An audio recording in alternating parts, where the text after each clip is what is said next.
चुनाव हो रहा है, ये संविधान बचाने का चुनाव है। ये हिंदुस्तान का संविधान है। इसको बीजेपी और आरएसएस खत्म करना चाहते हैं, बदलना चाहते हैं, फेंक देना चाहते हैं। और कांग्रेस पार्टी, इंडिया गठबंधन इस संविधान की रक्षा कर रहा है, इसको बचाने की कोशिश कर रहे हैं। जो भी हिंदुस्तान के आदिवासियों को मिला है, दलितों को मिला है, पिछड़ों को मिला है, आपके जल, जमीन, जंगल का जो हक है, वो सारा का सारा इस संविधान ने आपको दिया है। नरेंद्र मोदी चाहते हैं कि इसको परे किया जाए और उनका पूरा का पूरा राज हो और आपके जो अधिकार हैं वो आपसे छीने जाए। ये उनका लक्ष्य है और हम उनको रोकने की कोशिश कर रहे हैं।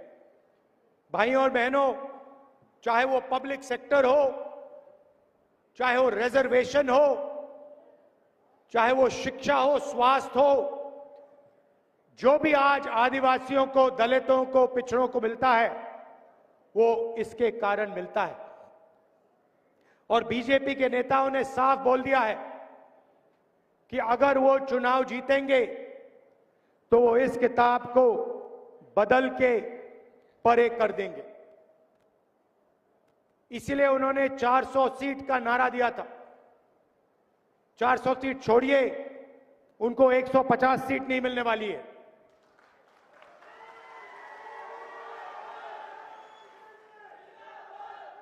उनके अलग अलग नेता कहते हैं कि हम रिजर्वेशन छीन लेंगे। रिजर्वेशन किससे छीनेंगे? आदिवासियों से, दलितों से, पिछड़े वर्ग से, इन लोगों से रिजर्वेशन छीना जाएगा। और मैं आपको इस स्टेज से कहना चाहता हूं, रिजर्वेशन को छीनने की बात छोड़िए, हम रिजर्वेशन को 50% से आगे बढ़ाने वाले हैं। इनको जो करना है कर लें। ये जो 50% का लिमिट लगा रखा है, कोर्ट ने लिमिट लगा रखा है, इस लिमिट को हम हटा देंगे, परे कर देंगे और गरीबों को, पिछड़ों को, दलितों को, आदिवासियों को जितनी रिजर्वेशन की जरूरत है उतनी रिजर्वेशन हम देने जा रहे हैं। भाइयों और बहनों, आप देखिए, आपने देखा होगा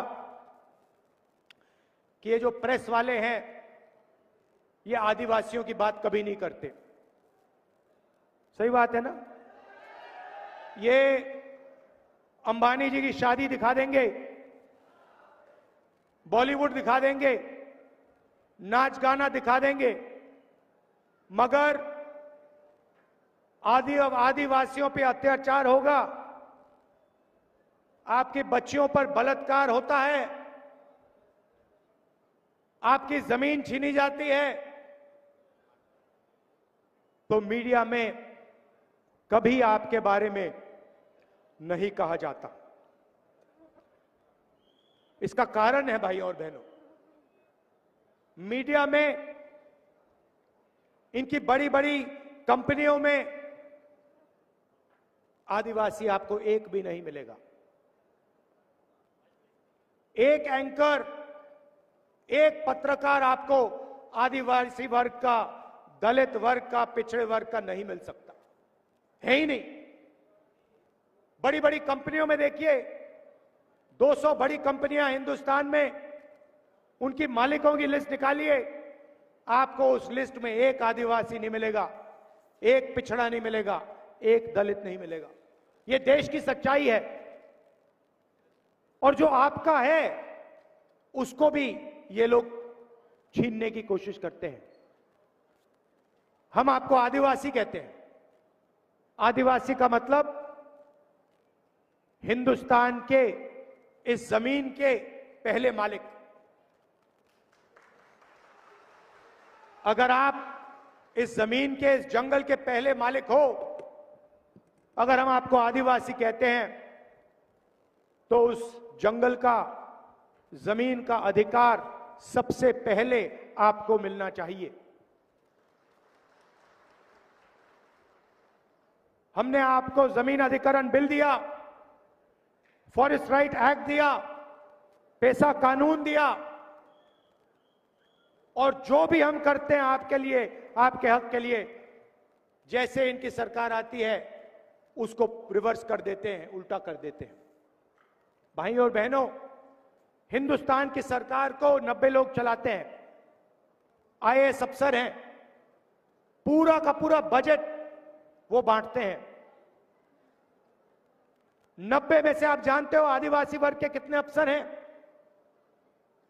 एक अफसर है। 90 में से एक अफसर आपका है। 8% आपकी आबादी है। पिछड़ों की 50% आबादी, उनके 3 अफसर। दलितों की 15%, उनके 3 अफसर।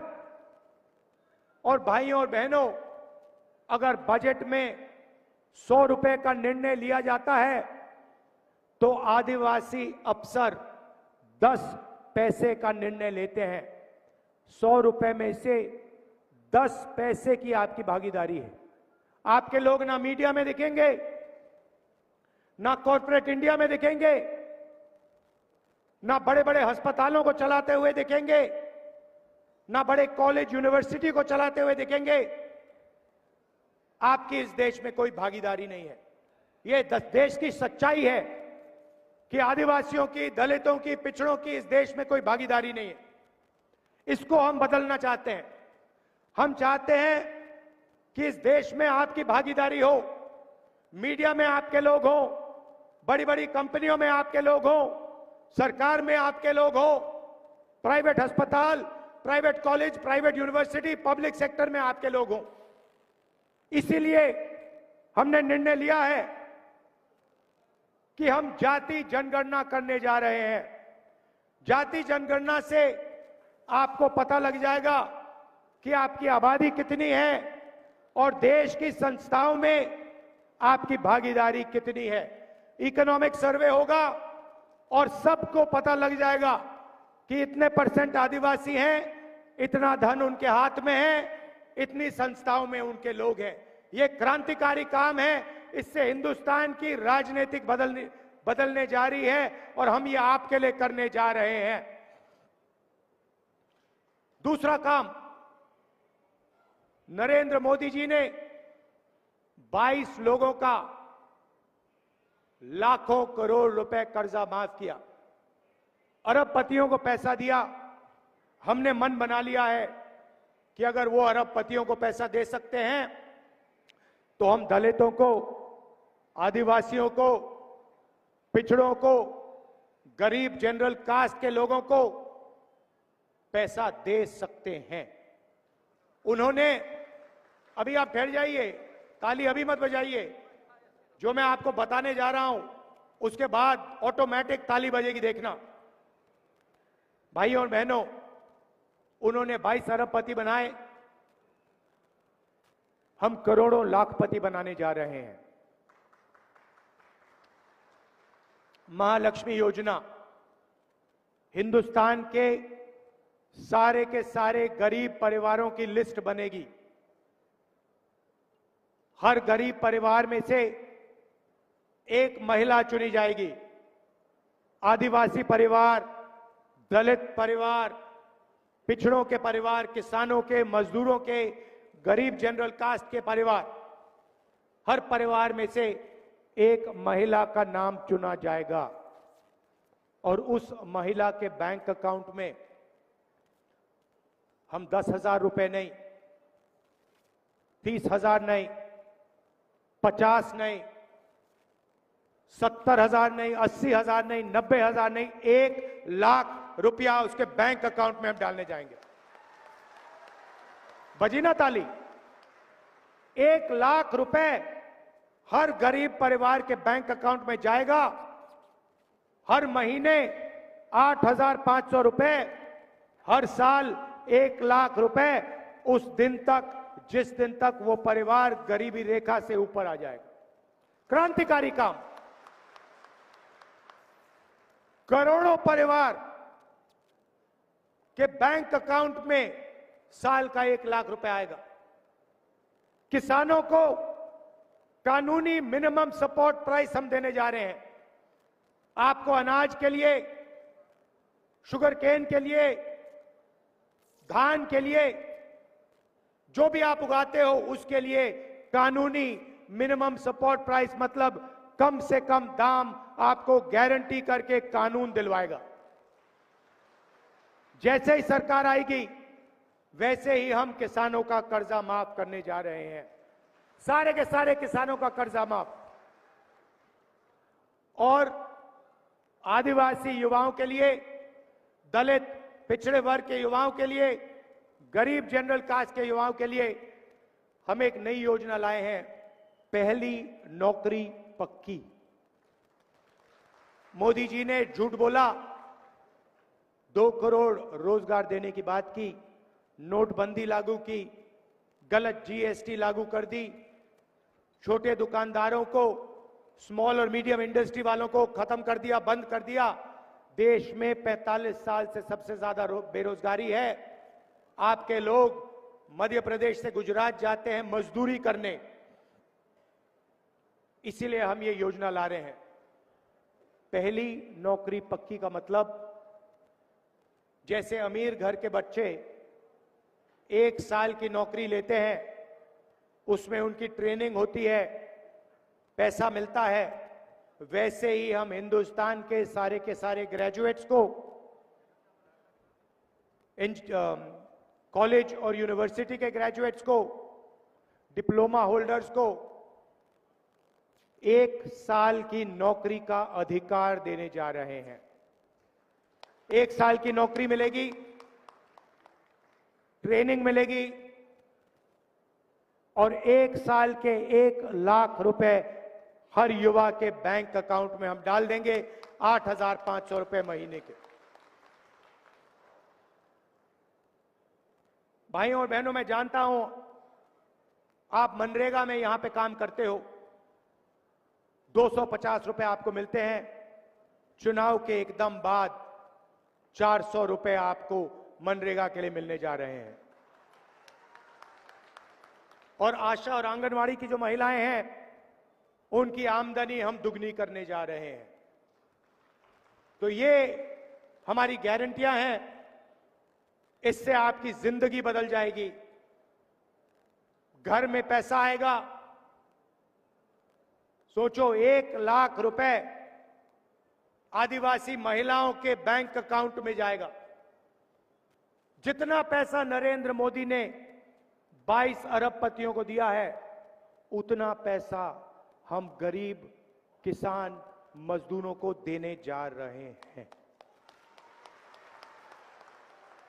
भाइयों और बहनों, मैंने आपसे कहा हम आदिवासी कहलाते हैं, वो आपको वनवासी कहलाते हैं। वनवासी का मतलब वो लोग जो जंगल में रहते हैं। आपने देखा होगा, बीजेपी के नेता ने एक आदिवासी युवा पर पेशाब किया, उसका वीडियो बनाया और पूरे हिंदुस्तान में उस वीडियो को दिखाया। और आप जानते हो, यहां भूरिया जी के खिलाफ जो लड़ रहे हैं, उनके रिश्तेदार ने एक आदिवासी बिटिया का बलात्कार किया है। आप इनकी सोच समझते हो? ये चाहते हैं कि आप आगे ना बढ़ो, ये चाहते हैं कि आपके बच्चे इंजीनियर, डॉक्टर, लॉयर ना बने, ये आपकी जमीन छीनना चाहते हैं, संविधान छीनना चाहते हैं, रिजर्वेशन लेना चाहते हैं। इनको रोकना है, एक साथ हमें लड़ना है, संविधान को बचाना है। आपकी जमीन, आपकी जंगल, आपका जंगल और आपका जल, इन सब चीजों की रक्षा करनी है। मैं जानता हूं कि यहां आप भूरिया जी को पूरा समर्थन देंगे और भारी बहुमत से उनको आप जिताने का काम करेंगे। मैं आपका दिल से धन्यवाद करता हूं कि आप यहां आए, आपने मेरी बात सुनी।